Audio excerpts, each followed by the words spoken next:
জমিদারি নেই বটে, তবে জমিদার বাড়ির পুজোটি রয়ে গিয়েছে। ডায়মন্ড হারবারের ছবি দেখাবো আপনাদের। ডায়মন্ড হারবারের নামখানায় মণ্ডল বাড়ির পুজো আজ 160 বছরে পড়েছে এবার। সেই পুজোর মাধুর্য রইল আপনাদের জন্য।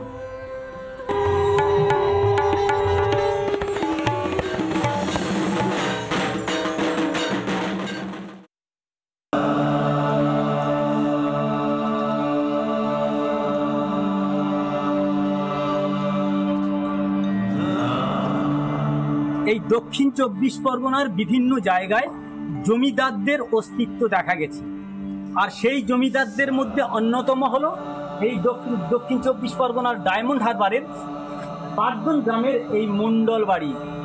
আর মণ্ডল বাড়ির দুর্গাপুজো এবছর 160 বছরে পা রেখেছে।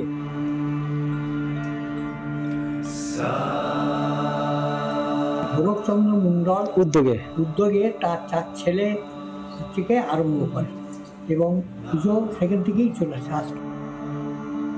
জমিদারি গেছে, সেই জৌলুস নেই সেই লিটল বাহিনী, তবে পুজো আছে। প্রাচীন প্রথা মেনেই পুজো হয় ডায়মন্ড হারবারের বারদন গ্রামের মণ্ডলদের বনেদি পুজোয়।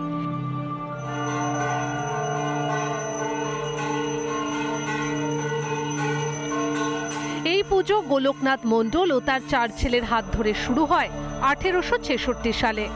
সেই থেকে চলে আসছে পুজো। দেবী দুর্গা এখানে এক চালাতে বিরাজমান। অষ্টমীতে বন্দুকধারী দারোয়ানের গানফায়ারে পাঁঠা বলি বন্ধ হয়েছে সেই কবে। এখন হয় আখ চাল কুমড়ো বলি।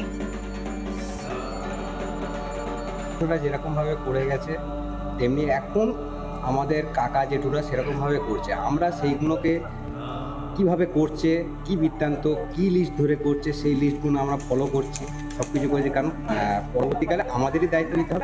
সবাই স্নান টান করে সবাই সেজে গুজে এসে কলাবউ সবাই নিয়ে ঢাক ঢোল বাজিয়ে হাঁসি বাজিয়ে শঙ্খ বাজিয়ে নিয়ে রাস্তায় কলাবউ পুকুরে স্নান করতে নিয়ে যাওয়া হয়। নিয়ে আসার পরে এবার সবাই মিলে গোল হয়ে সবাই মিলে আনন্দ বরণ করে কলাবউকে বরণ করা হয়। রথের দিন হয় কাঠামো পুজো। মণ্ডল বাড়ির লক্ষ্মী পুজো সারা বছর হয়। পুজোর সময় সেই লক্ষ্মীর সিংহাসন বসানো হয় দুর্গা প্রতিমার পাশে।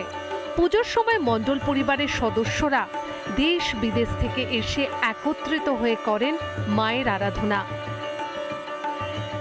এই বিশাল দুর্গা দালান দেখছেন, এই দুর্গা দালানের সংস্কার হয় আমাদের ভুটুগঞ্জে একটা মণ্ডল বংশের পাত্রপুকুর নামে একটা পুকুর আছে। সেই পুকুরের বাৎসরিক ইনকামের টাকায় এই দালানটাকে সংস্কার হয়। কিন্তু পুজো আমরা যে খরচটা করি সেটা গোলকচন্দ্র মণ্ডলের বংশধরদের টাকায় এই পুজোর খরচ বহন করা হয়। অষ্টমীর দিন ধরুন কুমারী পুজো হয়, যেমন ওই ছোট্ট কুমারীকে নিয়ে আমরা সাজাই, তারপরে তাকে খুব আড়ম্বর করে নিয়ে এসে আমরা মায়ের সামনে বসাই, তাকে পুজো করা হয়।